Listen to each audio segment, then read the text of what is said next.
일단은 시장이 왜 이런 모습들을 보여주고 있는지 해석을 좀 해드릴 수 있도록 할게요. 코스닥하고 코스피하고도 시장은 오늘 눈 대신 비가 온다고 해야 되나요? 외국인이랑 기관이랑 순매도 흐름들을 보여주고 있습니다. 일단은 저는 약간 좀 의구심이 좀 있는 상황들인데 시장이 좀 안 좋은 모습들을 보여주고 있는 이유들, 이전에 제가 FOMC에 대한 영향이 그렇게 크진 않을 것이다 라고 말씀을 드렸는데, FOMC 당일 오늘 이제 새벽에 발표가 있었죠. 파월이 우리가 좀 뭐랄까 최악의 시나리오라고 할까요? 최악의 시나리오라고 할 수 있었던 매파적인 발언을 좀 했습니다. 주로 이제 어떤 발언이었냐면 금리 인상에 대한 기대를 좀 꺾어버리는 그런 발언들이 있었거든요. 근데 그 파월의 입장을 우리는 좀 이해를 해줘야 될 필요는 있어요. 파월은 그 물가를 좀 안정을 시켜야 되는 그런 입장이다 보니까 아무래도 긍정적인 기대감으로써 물가가 기대 인플레이션이 올라버리는 것들을 좀 방어를 하기 위해서 매파적인 발언들이 좀 있었다라고 봅니다. 일단은 가장 중요한 발언들은 저는 여기서 포인트를 봤을 때 데이터를 보고 판단을 하겠다. 내부적으로도 일단은 인플레이션 피크아웃에 대한 공감대는 좀 형성이 되고 있음을 우리는 확인할 수 있었는데, 일단 주거비, 그리고 서비스 물가, 임금, 고용시장 이런 얘기들도 있었어요.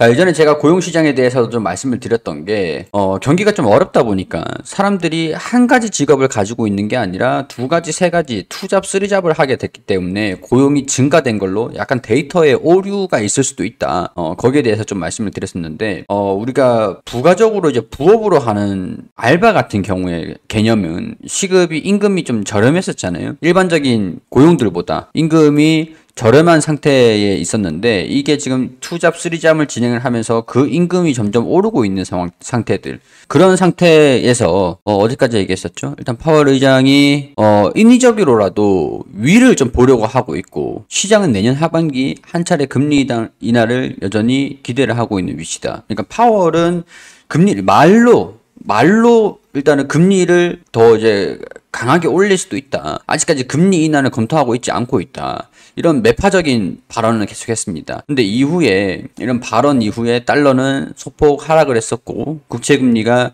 조금 하락을 했다라는 것들은 다소 매파적인 해석하는 것과는 달리 물가가 그리고 금리가 이제 피크아웃이 현실화되고 있다라는 것들을 우리가 주목을 할 필요는 있어요. 자, 저는 오늘 뉴욕 증시에 대한 영향을 더 크게 받았다라고 보는데, 제가 장 초반에 말씀을 드렸듯이 장전 시황에서도 설명을 드렸듯이, 여기 보시면 세계 주요 지수가 있습니다. 여기 나스닥, S&P, 다우존스가 나와 있죠. 발표가 나온 다음에 원래 우리 중요한 발표가 좀 있었고 파월이 좀 안 좋다, 뭐 좀 싫은 소리 살짝 하면은 그게 시장에 또 반영이 되는 그 시간이 또 있고, 그 변동성을 확대를 했다가 방향성들을 결정을 하는 게 원래 진짜 방향을 결정을 한 거다라고 할 수 있거든요. 그러니까 어떤 얘기들 뭐 안 좋아 이렇게 얘기를 했는데 시장의 해석은 좀 달라질 수 있어요. 파월의 의도는 시장의 경기를 갑자기 막 원만하게 회복을 하는 거, 물가가 기대 인플레이션이 더 올라가고 물가가 올라가는 것들을 방어를 해야 되는 그런 입장입니다. 그래야 긴축이 빨리 끝날 수가 있어요. 그러니까 얘기를 하는 거랑 파월이 얘기를 하는 거랑 실제로 진행을 하는 거랑은 다를 수가 있다라는 거죠. 그러니까 이런 것들이 뭐 안 좋다라고 얘기를 하니까 시장에서 평가가 이러면 안 좋은 거 아니야? 변동성을 확대를 했다가 시간이 지나면서 회복하는 모습들을 보여주면서 마무리가 됐었어야 되는데 그 시간이 너무 적었어요. 발표한 다음에 바로 이제 장이 끝나버렸으니까. 그래서 오늘 국내 증시 같은 경우에서도 뉴욕 증시가 이런 모습들을 보여주고 있으니까 뉴스도 뭐 파월 때문에 산타랠리가 물 건너갔다 막 이런 얘기를 하고 있습니다. 국내 증시도 영향을 좀 받고 있는 그런 상황들이고, 자, 제가 이전에 설명을 드렸던 것들, 지난 이제 13일에 말씀을 드렸던 겁니다. 전도표에 대한 변화, 이거를 주목을 해야 된다. 일단은 뭐 미국의 영향으로 지금 조정을 받고 있는 상태인데 파월의 발언으로 뉴욕 증시는 하락을 하고 있고, 이제 전도표가 어떻게 변했는지 우리는 파월이 얘기를 하는 게 진짠지 가짠지 이거를 구별을 해낼 줄 알아야 된다. 자, 소비자 인플레이션 예상치는 일단은 반등이 나왔다가 떨어졌다고 설명을 드렸었죠.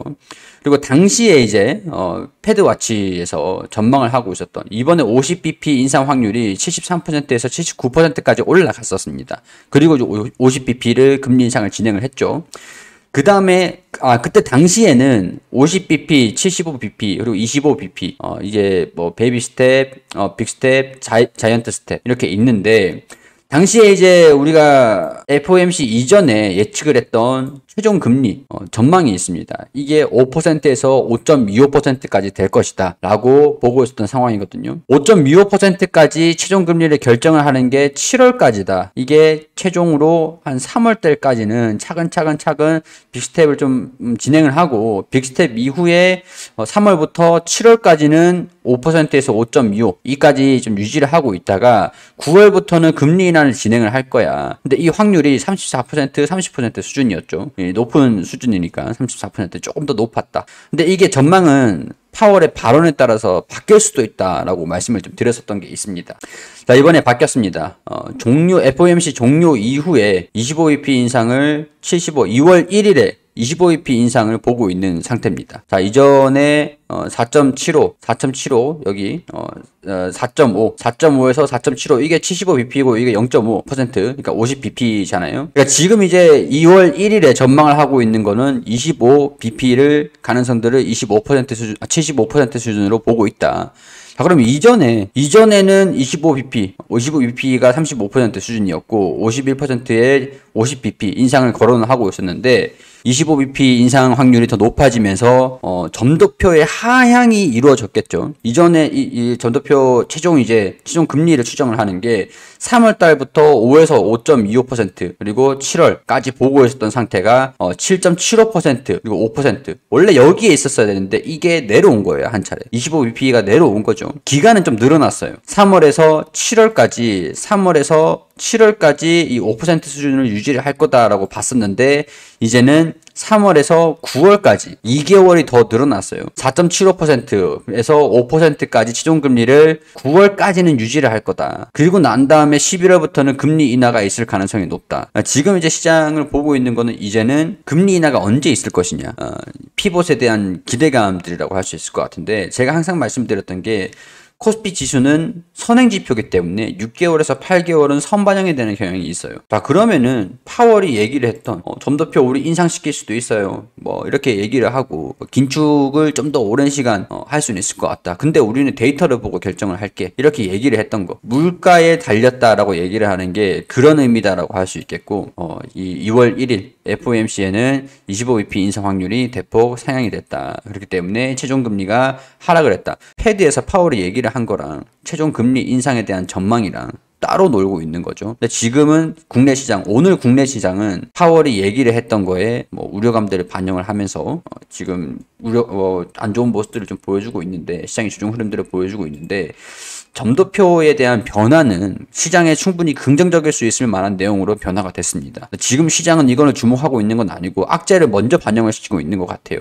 지금 시장이 하락하고 있는 거에는 너무 겁을 내서 걱정을 할 필요는 없다라는 거죠. 오늘 시장의 주종이 나오고 다음 주부터는 시장이 회복하는 모습들을 보여줄 가능성들이 있다. 악재를 반영시키고 나면은 호재를 찾으려고 하는 그런 움직임들 충분히 보여줄 수 있다라는 거 기대를 해보면서 지켜보는 게 좋을 것 같습니다. 오늘 대부분의 종목들이 하락하는 모습들 보여주고 있죠. 상승하는 종목들보다 하락 우위에 있는 외국인들도 기관도 순매도 흐름들 보여주고 있고 선물은 기관에서 순매수 흐름들 보여주고 있는 게 이러한 영향들 때문이다 라고 시장을 판단하시면 될 것 같습니다.